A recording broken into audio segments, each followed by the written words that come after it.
Halo saudara-saudara sekalian, selamat datang di Muda Bercerita, sebuah konten yang gue buat sebagai wadah dan sarana untuk menyalurkan aspirasi serta kegelisahan yang gue rasakan pada saat ini. René Descartes pernah berkata, "Cogito ergo sum," aku berpikir maka aku ada.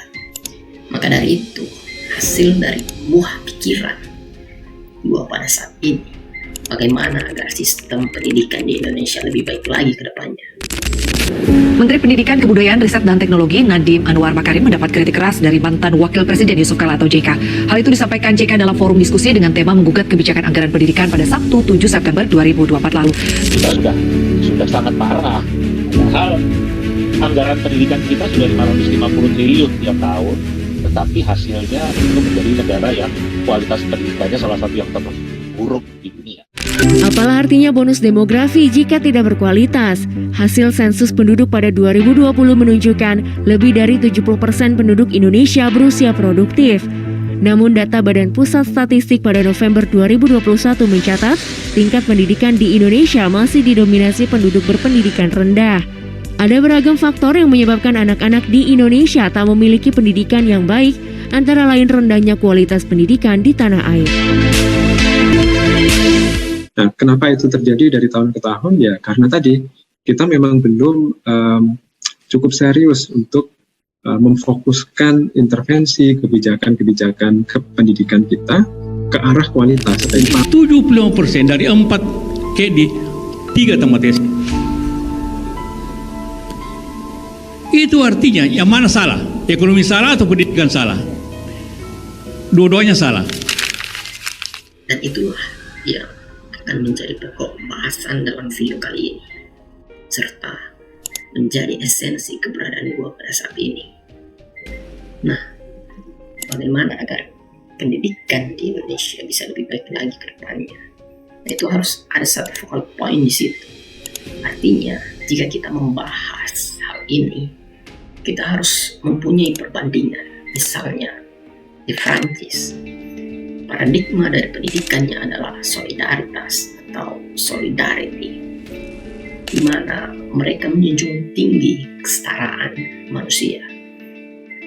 Karena mereka berbasis pada legalite, fraternite, dan liberté. Jadi revolusi Prancis itu menghasilkan kegilaan rakyat Prancis terhadap kesetaraan dan hak asasi manusia. Nah, jadi Prancis, mereka itu bertumbuh dengan paradigma pendidikan bahwa semua orang itu harus setara. Nah, hal itu yang menyebabkan ide solidaritas itu muncul di sana. Mereka belajar sejarah ilmu pengetahuan. Nah, di Prancis, bahkan pada anak SMP, filsafat itu telah menjadi hal yang biasa.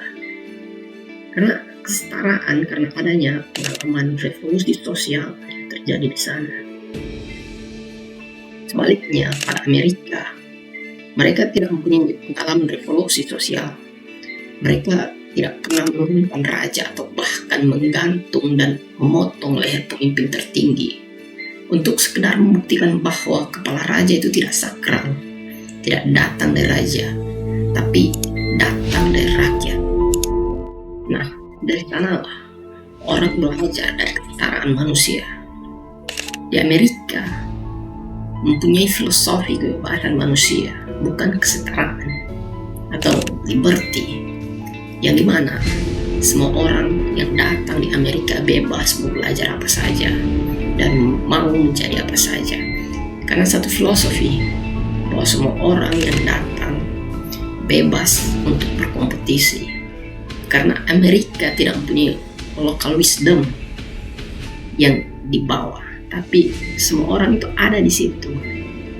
Nah, di Indonesia saat ini masih berusaha mencari satu focal point tersebut, tapi kita sebenarnya ragu sebetulnya, karena jejak feodalisme kita tidak pernah selesai. Bahkan sejak kemerdekaan itu kita ucapkan, bahkan sampai sekarang kita ini masih feodalisme. Salah satu contoh di depan ruang kelas ketika dosen berdiri mahasiswanya diam, tidak mau protes jika terjadi suatu ketimpangan karena takut dia itu dosen. Di Amerika tidak begitu, dan di Prancis bisa lebih gila lagi. Di sana itu bisa terjadi suatu perdebatan jika terjadi satu ketimpangan antara dosen dan mahasiswanya.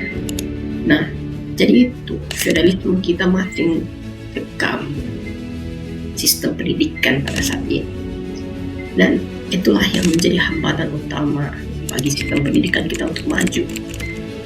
Nah, kita sebenarnya mempunyai filosofi ingarsa sum talada lima dia mau tutur handayani, tapi itu tidak bisa diimplementasikan sama sekali sampai dengan saat ini, karena pada waktu Ki Hajar Dewantara membuat konsep filosofi, dia membayangkan Plato berbicara di simposium di mana dia berdiri dan berada di tengah-tengah muridnya yang kesana kemari, tetapi dialektika berjalan di sana. Nah, itu tidak ada feudalisme itu di Athena. Jadi jika Indonesia ingin menjadi dan membuat satu terobosan untuk mengakumulasikan bangsa, nah feudalisme inilah yang harus dihilangkan. Mantan Menteri Pendidikan kemarin bisa berpikir apa yang disebut merdeka belajar, kampus merdeka, tapi itu hanya sekedar menjadi omong kosong belaka. Sementara infrastruktur yang terjadi adalah feudalisme, di mana ya di partai, di kabinet, bahkan dalam rapat partai saja orang hanya sekedar angguk-anggukan kepala. Dan faktanya sampai dengan hari ini kita tidak adanya kemerdekaan manusia dalam untuk mengucapkan satu pemikiran yang berbeda.